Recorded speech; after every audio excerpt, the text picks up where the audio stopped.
On a height he stood that looked towards greater heights.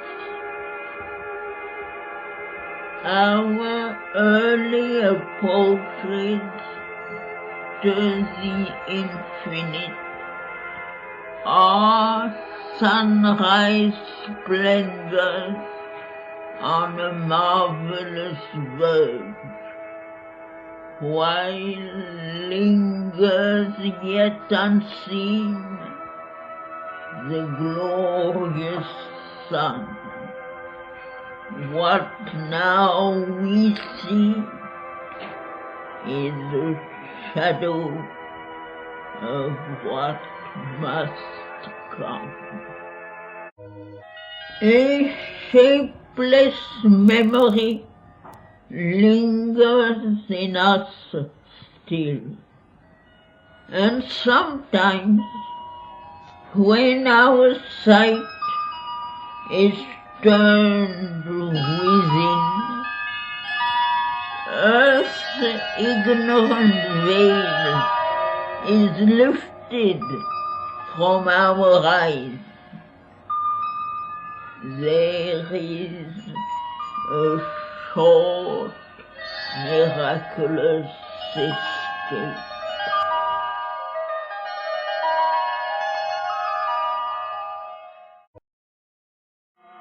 Our souls can visit in great lonely hours still regions of imperishable light,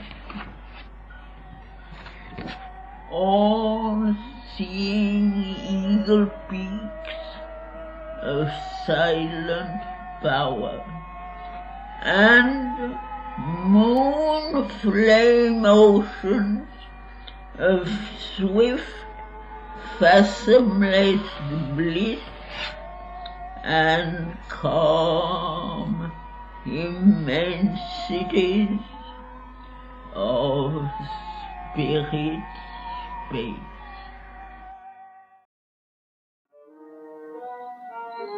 In moments when the inner lamps are lit and the life's cherished guests are left outside, our spirit sits alone and speaks to its ghosts.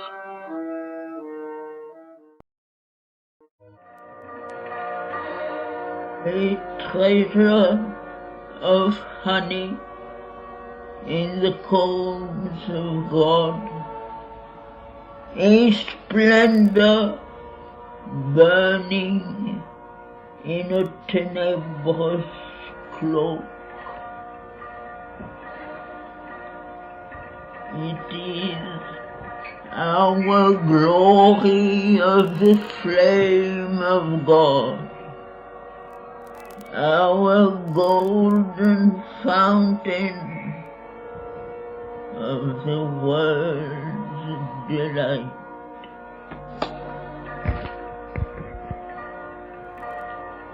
An immortality coiled in the cape of death, the shape of our unborn divinity.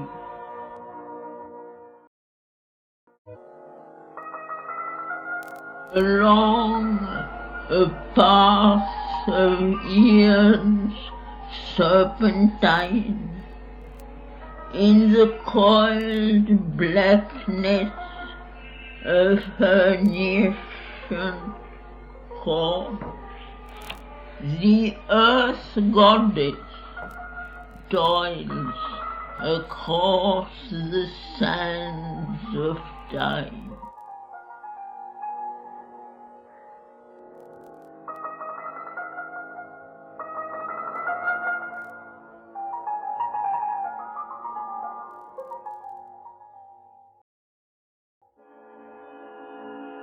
A being is in her whom she hopes to know. A word speaks to her heart she cannot hear. A fate compels whose form she cannot see. In her unconscious orbit, through the void, out of her mindless depths, she strives to rise.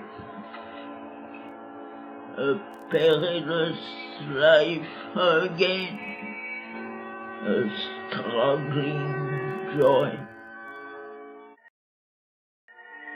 Ignorant and weary and invincible, she seeks through the soul's war and quivering pain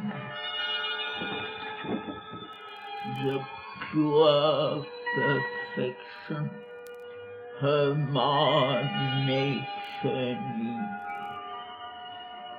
A breath of Godhead on her stone and marble. A light grows in her. She assumes a voice. Her state she learns to read, and the act she has done. But the one needed truth eludes her grasp.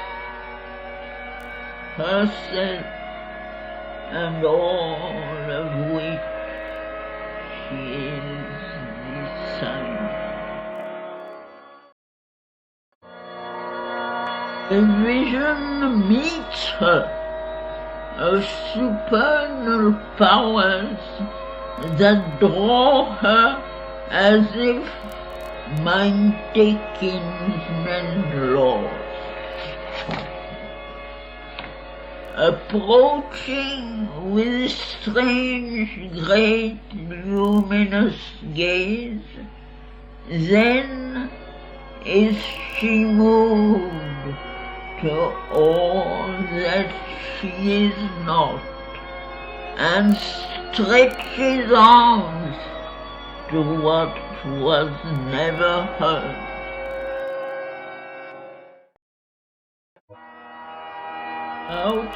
Outstretching arms to the unconscious void, passionate she prays to invisible forms of God, soliciting from dumb fate and toiling time what most she needs, what most exceeds her scope.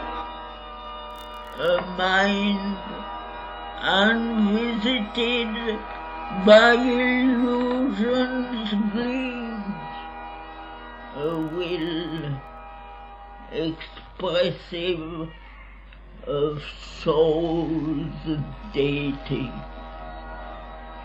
a strength not forced to stumble by its speed, a joy that drags not sorrow as its shape.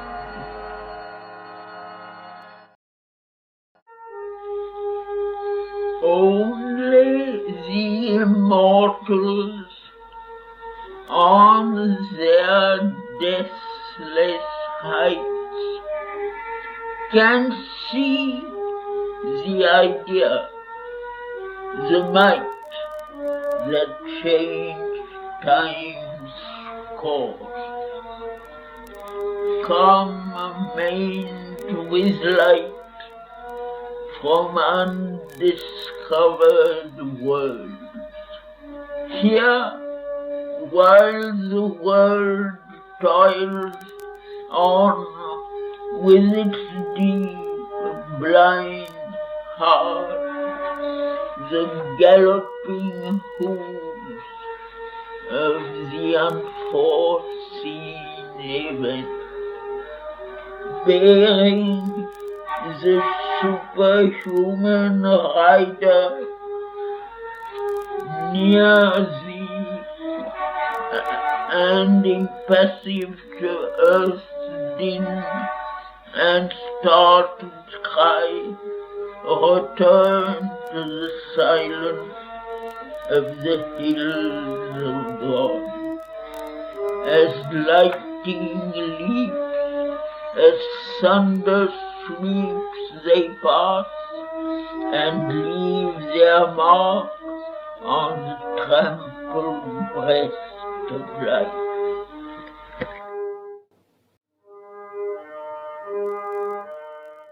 Above the world creators stand. In the phenomenon see its mystic source. These heed not the deceiving outward play. They turn not to the moment's busy tramp, but listen with the still patience of the unborn for the slow footsteps of far destiny. Thus will the vast transcendent mount his throne, when darkness deepens, strangling the earth's breath, and man's corporeal mind is the only light. As the thieves in the night shall be the covered thread of one who steps unseen. In matter shall be lit the spirit's glow. A few shall see what none yet understand. God shall grow up while the wise men talk and sleep, for man shall not know the coming till its hour, and belief shall be not till the work is done. In the wide, signless ether of the self, in the unchanging silence, white and new, aloof, resplendent like gold dazzling sun, veiled by the ray no mortal eye can bear. The spirit's free and absolute potencies burn in the solitude of the thoughts of God.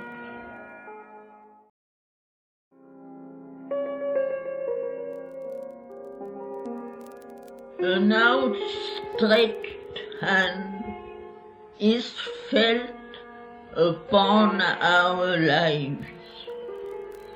It is near us in unnumbered bodies and births.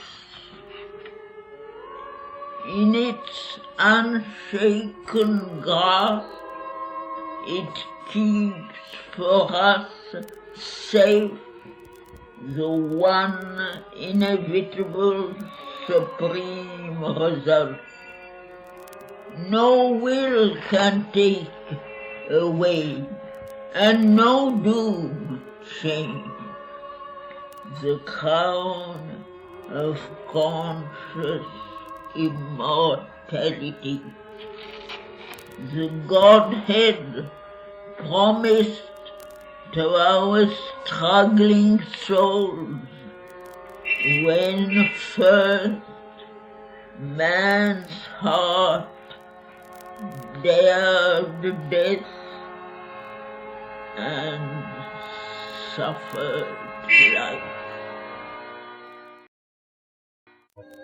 In the mystery of the deeps that God has built for his abode below the thinker's sight, in this gold dome on a black dragon base, the conscious force that acts in nature's breast, a dark-robed laborer in the cosmic scheme, carrying clay images of unborn gods, absolves from hour to hour her secret charge.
There are two who are one and play in many worlds. In knowledge and ignorance they have spoken and met, and light and darkness are their eyes interchanged. Here on the earth, where we must fill our part, we know not how shall run the drama's course. Our uttered sentences veil in their thought her mighty plan. She holds back from our sight. She has concealed her glory and her bliss, and disguised the love and wisdom in her heart.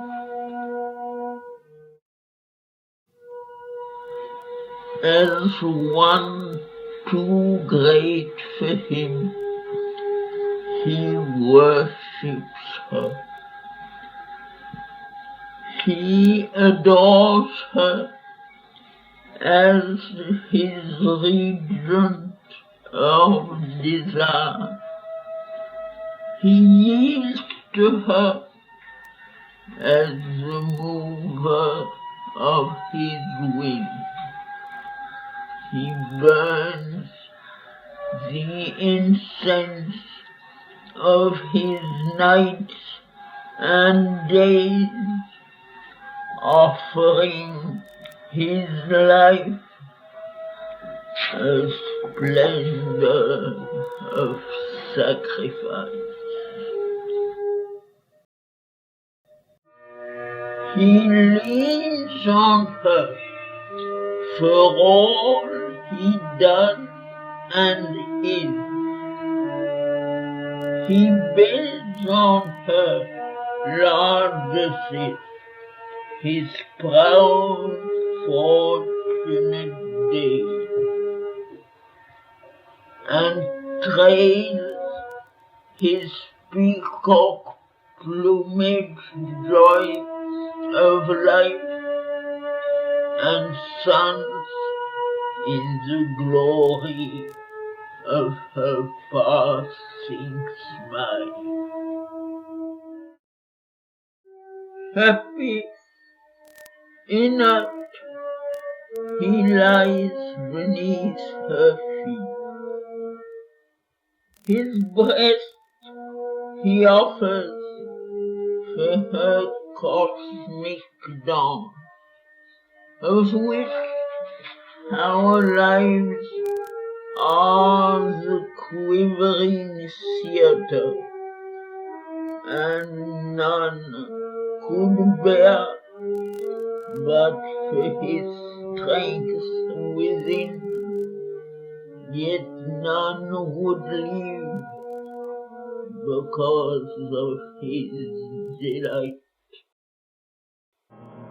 His works, his thoughts have been devised by her.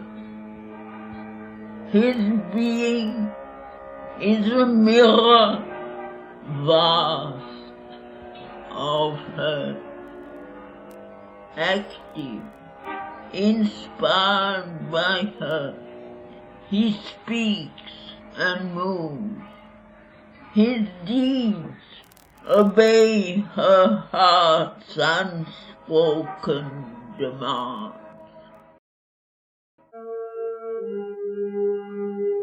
His consciousness is a babe upon her knees. Her endless space is the playground of his soul.